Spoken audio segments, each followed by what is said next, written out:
Good morning everyone, especially to my teachers, Sir Henald C. Sibug.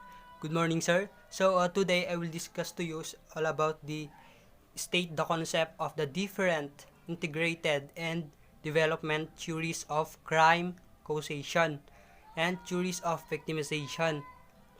So, uh, uh, these theories is uh, give hypothetical example each theory. So, let's start the first theory of uh, biosocial theory. Ano nga ba yung biosocial theory? So, the biosocial theory is thought and behavior have biological, social basis. So, ano nga ba yon? So, our behavior, the way we talk, the way we move, the way we walk, the way we behave, is that kind attributes to our genes. So, the next is interaction, predisposition, and environment. Pag sinabi kasing predisposition is natural, physical, or biological attributes or tendencies.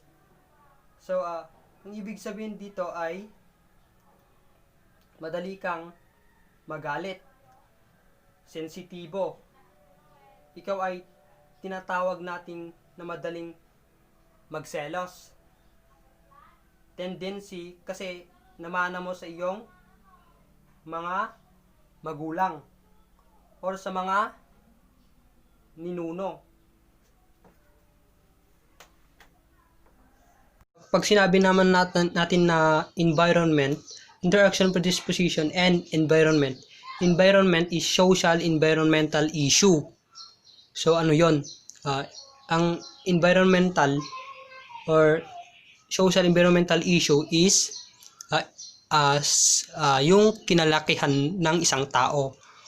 Social environmental issue is dito yung saan lumaki ang isang tao or saan siya nakatira. Yung social environmental issues is pwede ring mag-produce ng criminality, and of course nagdudulot din ito ng good behavior. Depende kung ang biological inheritance depende sa iyong social environment. Ikaw ay maaring maging isang good or bad sa ating society. Yun yung environment.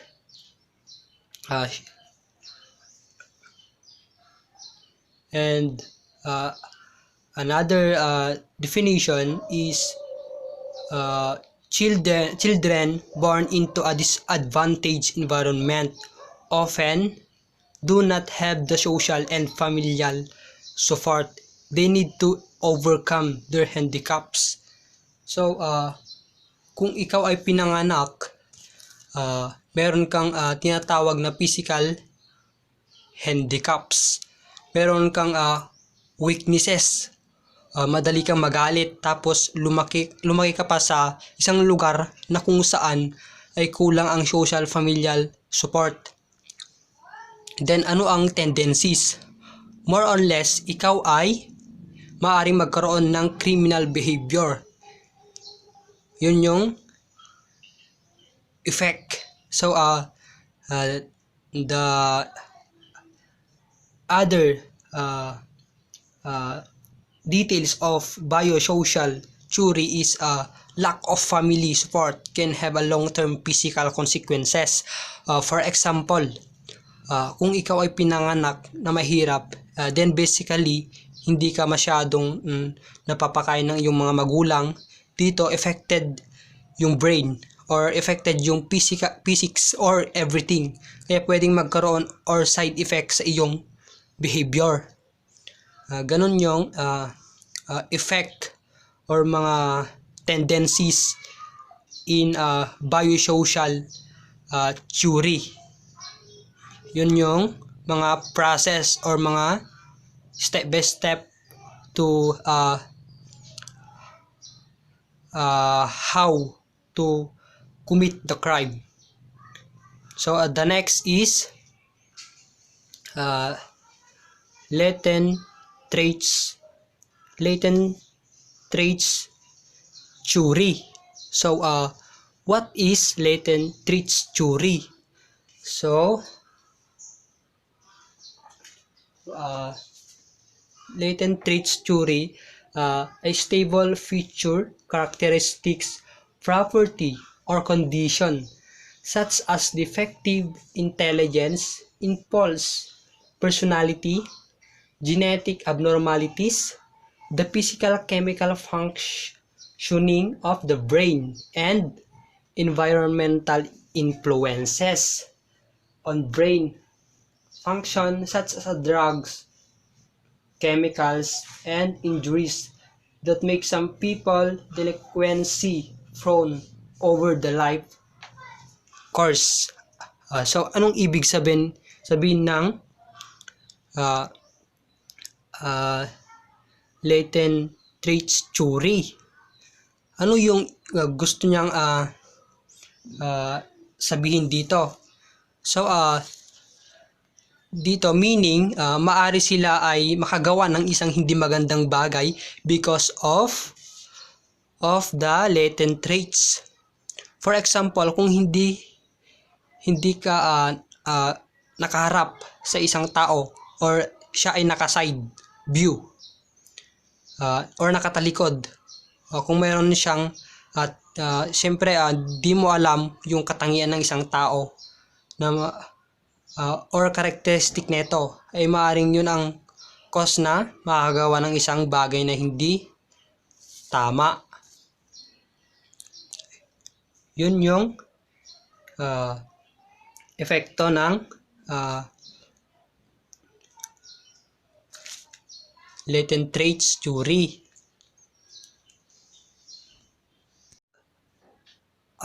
Ang common na nangyayari sa ating environment is yung sometimes traffic.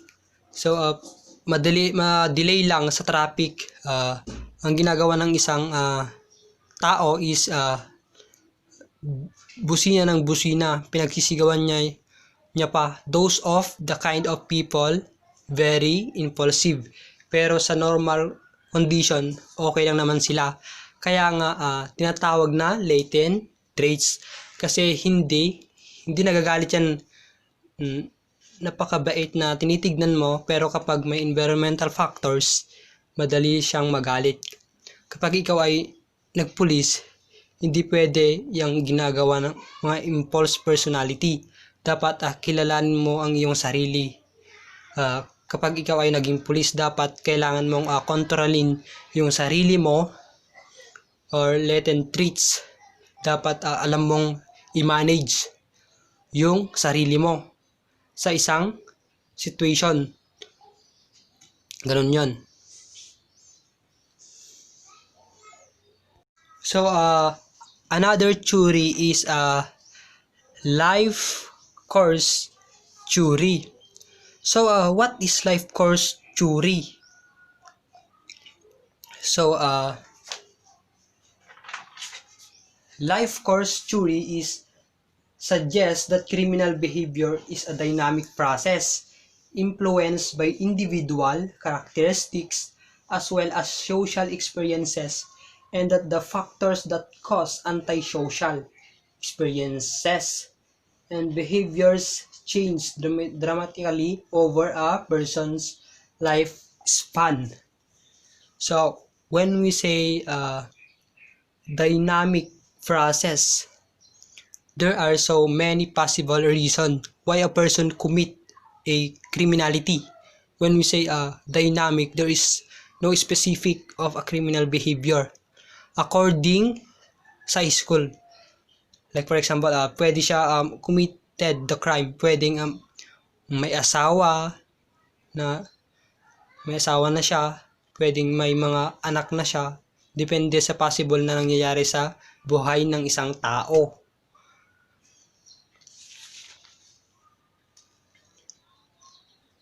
ito pa yung other details of the life course theory. So even as a toddlers, people begin a relationships and behaviors that will determine their entire life course. As a children, they must learn to conform to social rules and function effectively in society. So kung ano yung ginagawa ng nakakasalamuha niya, magagawa lahat ng ginagawa ng kanyang nakikita hanggang lumaki na yan yung bata. Like for example, yung bata magkakaroon ng meron ng realization ano ang nakikita niya na ginagawa ng mga nakakasalamuhan niya. For example, ikaw ay magulang, pinapagalitan mo yung isa mong anak. So even as a toddlers is makikisali yan. Kasi ang alam ng bata is normal yung ginagawa ng kanyang mga magulang. Another example of the life course theory. For example, a boy who experience significant amounts of anger and early adolescence in the one more likely to become an involved antisocial behavior as a teen and matured into a depressed adult who abuses alcohol. So dito is kapag nasa adolescent ka, nagkakaroon ng malaking family crisis, family problem, or mga kapatid like that. So the tendencies, kaya malaki yung chance na antisocial ang bata kasi sa edad niya hindi niya kaya yung stress sa pamilya, gaya magkakaroon ng late maturity na tinatawag kasi na indebted sa kanyang utak yung experiences na ganun. So turning to 20, hindi niya na overcome, kaya tinatawag na antisocial. So the fourth theory is the age graded theory. So what is the age graded theory? So change in the social bonds an individual establishes, for example with their family or friend, explain change in antisocial or criminal behavior independently of previous criminal propensity. Dito is like for example may isang taong hindi maganda yung patutunguhan ng kanyang buhay. Dito pwede mong gawin dito is for example with their family or friends, explain, change, and antisocial. Yung mga gusto mong gawin na hindi yung mga like for example yung mga na-adapt pong mga antisocial or criminal behavior. Dito ang makakatulong sa'yo dito, dapat dapat sabihin mo sa mga family or friends to explain, change, antisocial or criminal behavior to support your life to didn't crimes. The fifth theory is the propensity theory. So what is the propensity theory? So propensity theory is the criminal propensity perspective is a concerned with the stable individual differences among the populations that increases the likelihood of offending. This approach focuses on the criminal activity or criminal career or offenders, that is the onset, persistence, and resistance of offending over time. So dito is uh, uh, nagpo-focus dito is focus on the criminal activity or criminal career. Like for example, uh, the uh, criminal is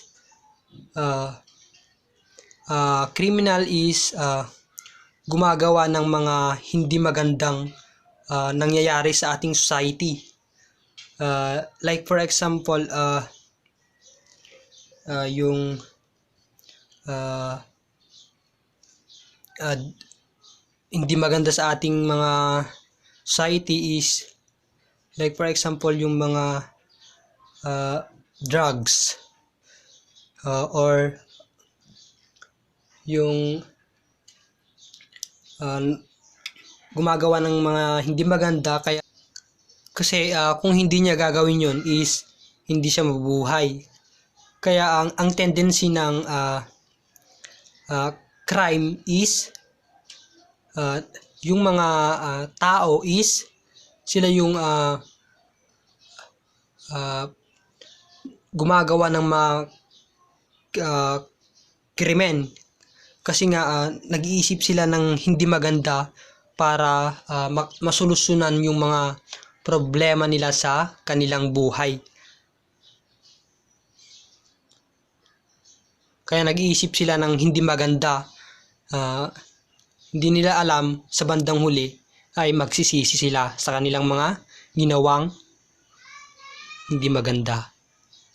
So the next theory is the arousal theory. So what is the arousal theory?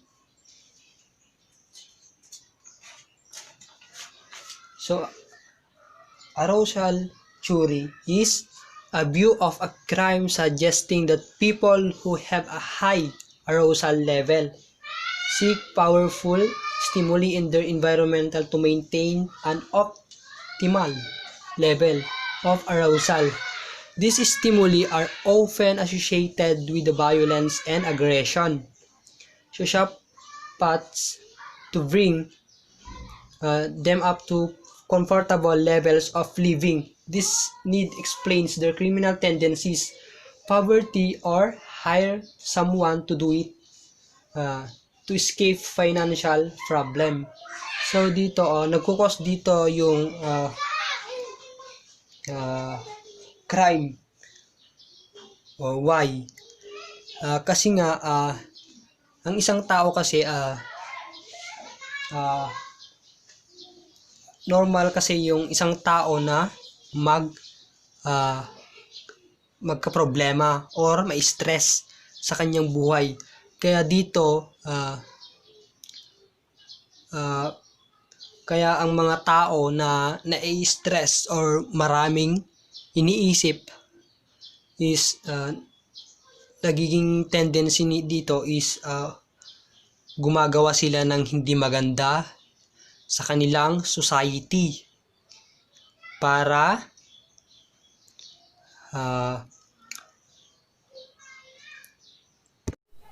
the next theory is victim precipitation theory. So what is the victim precipitation theory? So it's a criminology theory that is analyze how a victim's interaction with an offender may contribute to the crime being committed. The theory is most commonly associated with crimes like homicide, rape, assault, and robbery. So dito is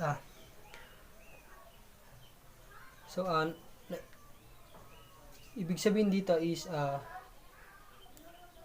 paano yung ang isang victims is interaction with an offenders. So dito palaging nangyayari dito is assault and robbery. So ibig sabihin dito how how a victim's interaction with an offenders.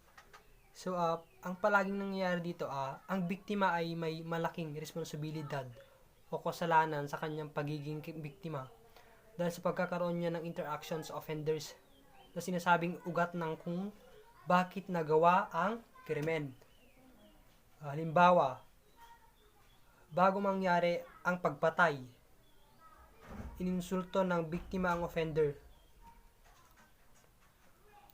Natakot itong iputok sa tao ang baril sa kanyang dala dahil sa interaction ng pagkakaroon ng conversation at sa pang-insulto siya ay binaril ng offenders.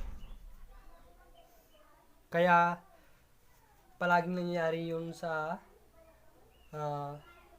mga offenders kasi nga iniinsulto yung victims.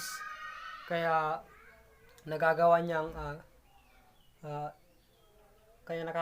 ang victim ng iba't ibang mga way or mga krimen kasi parang ang isang tao kasi is iba-iba kasi yung characteristics. Kapag niloloko mo yan,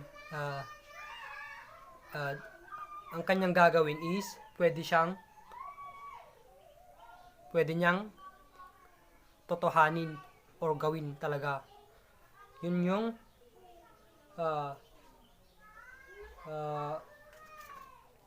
victim precipitation. Yun yung explanation niya.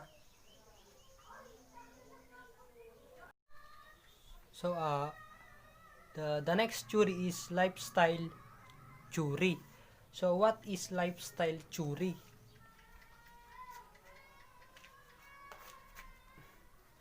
Lifestyle theory is people may become crime victims because their lifestyle increases their exposure to criminal offenders. Risk is increased by such behaviors as associated with young men going out late at night and living in our urban area. So, ibig sabihin dito is kasi lifestyle is living that reflects the attitudes and values of a person or group. So kasi ang tao is the different characteristics, magkakaiba yung mga katangian or yung mga style to commit the crime. So dito naman is like for example two person. So pag mayroong dalawang tao na nag-uusap ng about business. So tungkol sa business is pwedeng maging cause ng isang criminal activities. Bakit? Kasi yung dalawang taong yon is pwede silang makagawa ng criminal activities. Why? Kasi makakagawa sila ng criminal activities. Like for example, ito yung usapan natin. Dito ka pupunta at dito tayo makikita pero ikaw hindi ka sumunod. Hindi mo alam yung takbo ng isip niya is hindi mo alam na papatayin ka naman na pala ng iyong kasama sa business. Ganun yun. Ganun yung ibig sabihin dito. Or example ng lifestyle theory. So, another theory is deviant place theory. So, what is a deviant place theory? So, people become victims because they reside in a socially disorganized high crime areas where they have the greatest risk of coming into contact with criminal offenders.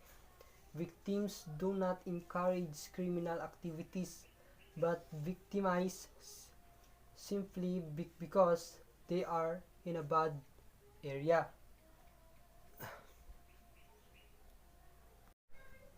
So, like for example of deviant place theory, uh, for example, the criminal activities. So, yun yung nagdudulot ng crime. Kasi nga, kung ikaw ay pupunta sa mga hindi magandang society is ikaw ay napapabilang sa kanila kasi nga hindi maganda yung ginagawa nila. Ang ginagawa nila is the criminality or criminal activities. Hindi maganda yung way ng buhay nila. Kaya yung mga iba't ibang tao or kung saan nakatira is may iba't iba silang ginagawa like crime. Like for example, drugs and marijuana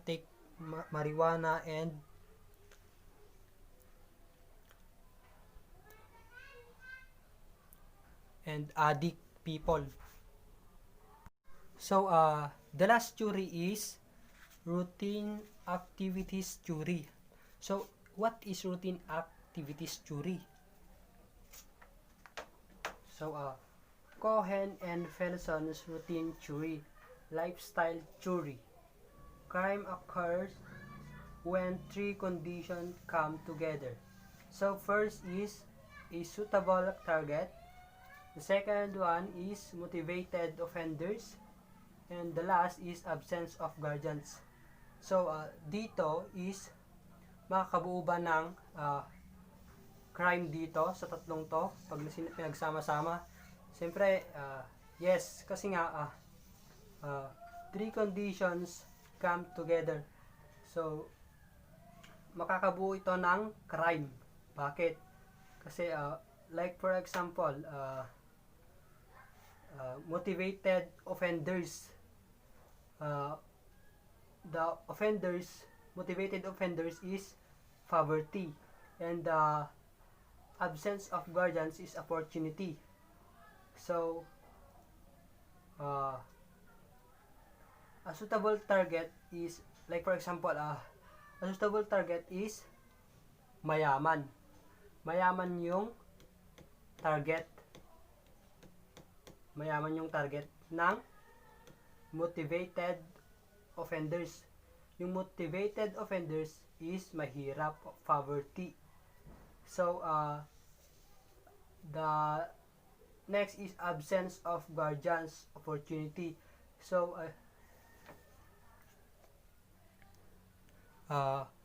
dito, yung target na mayaman is ang gagawin ng offenders, motivated offenders is gagawa siya ng crime. Why? Kasi yung poverty or mahirap na offenders is may nakita siyang mayaman is maraming alahas, relo, naka-gold. Ang gagawin ng motivated offenders is gagawa siya ng yung mayaman is pagnanakawan niya. Bakit? Kasi nga absence of guardian, opportunity. Kasi nga yung mayaman is walang guardian, walang kasama or walang bodyguard. Kaya nakakabuo dito ng crime.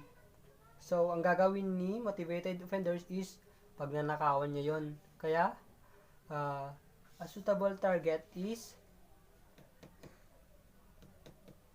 pagnanakawan nila. Kasi nga, mahirap yung offenders. And absence of guardians, wala siyang kasama. Kaya nga, three conditions come together. So, makakabuo siya ng crime.